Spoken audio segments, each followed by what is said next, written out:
తిరుచానూరులోని బండ్ల మిట్ట వీధి door number 1-17/Cలో తమ అమ్మమ్మ ఎల్లమ్మ స్థలంలో కాపురముంటూ దుకాణం నడుపుకుంటున్నారని అక్టోబర్ 1న సాయంత్రం 4 గంటలకు కొందరు తమ షాపుపై దాడికి దిగి మొత్తం రేకుల షెడ్ను తోసివేశారని బాధితురాలు చక్రపాణిరెడ్డి కుమార్తె అనూష ఆవేదన వ్యక్తం చేశారు.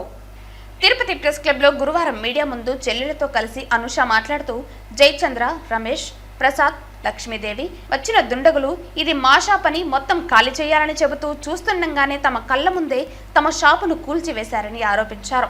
తమకు న్యాయం చేయాలని పోలీసును కోరినా ఫలితం లేదన్నారు. మీడియా ద్వారా అయినా తమకు న్యాయం జరగాలని తెలియజేశారు.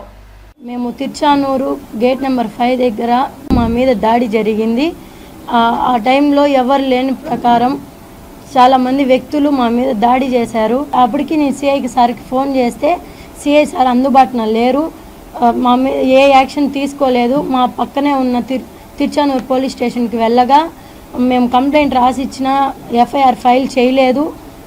మేము ఇచ్చిన కంప్లైంట్ కాకుండా వేరే కంప్లైంట్ కట్టి సిఐ సార్ దగ్గరికి వెళ్ళి మేము మాట్లాడినప్పుడు సార్ వాళ్ళ ల్యాండ్లో వాళ్ళ ఇష్టము అనేసి అని మా మీద ఇది చేశారు. మా మీద ఎటువంటి చర్యలు తీసుకోలేదు. మేము అక్కడ ఉన్న టైంలో నేను ఒక్కటే ఉన్నప్పుడు ఒక 40 మంది వ్యక్తులు నా మీద దాడి చేశారు. దానికి సంబంధించిన ఫోటోలు, వీడియోలు అన్నీ నా దగ్గర ఉన్నాయి. పైన వ్యక్తులు ఉన్న వాళ్ళు వచ్చి చర్యలు తీసుకోవాల్సిందిగా కోరుతున్నాను. దాడి చేసిన వాళ్ళు జయచంద్ర, రమేష్, ప్రసాద్, లక్ష్మీదేవి అనే వ్యక్తులు మా మీద దాడి చేశారు. వాళ్ళకి సంబంధించిన 30 మంది పని చేసే వాళ్ళు మా మీద వచ్చి మమ్మల్ని కొట్టి మమ్మల్ని హింసించి ఎక్కడంటే అక్కడ కొట్టారు. కమ్మీలతో, రాడ్లతో కొట్టారు. ఏమి అని అడిగితే మీకేం సంబంధము అంటే మీరు బయట వెళ్తారా లేదా మిమ్మల్ని చంపేదానికి కూడా మేము వెడకాడము అనే మా మీదకి మాట్లాడారు. వాళ్ళు రమేష్ అనే అతను ఎక్కువ తీవ్రంగా నన్ను రాడ్లతో కొట్టాడు. దానికి సంబంధించిన వీడియోలు కూడా మా దగ్గర ఉన్నాయి.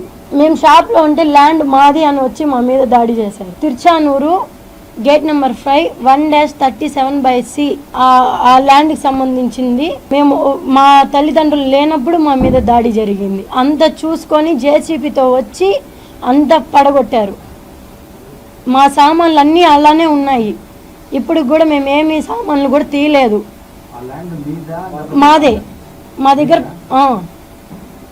మా మీద ఉంది. మా ఎర్రమ్మ మా అమ్మమ్మ పేరు మీద ఉంటే పసుపు కుంకాల తరపున మా అమ్మగారికి ఇచ్చారు. మేము అక్కడ రేకుల షెడ్ వేసుకొని అక్కడే ఉన్నాము. మా పేరు మీద మీటర్లు ప్రతి ఒక్కటి మా పేర్ల మీదే ఉన్నాయి. అయినా కూడా సిఐ గారు మా పేపర్లు ఏవి చూడకుండా వాళ్ళ ల్యాండ్ అని చెప్పి ప్రోత్సహించారు. దానివల్ల ఇవన్నీ జరిగాయి.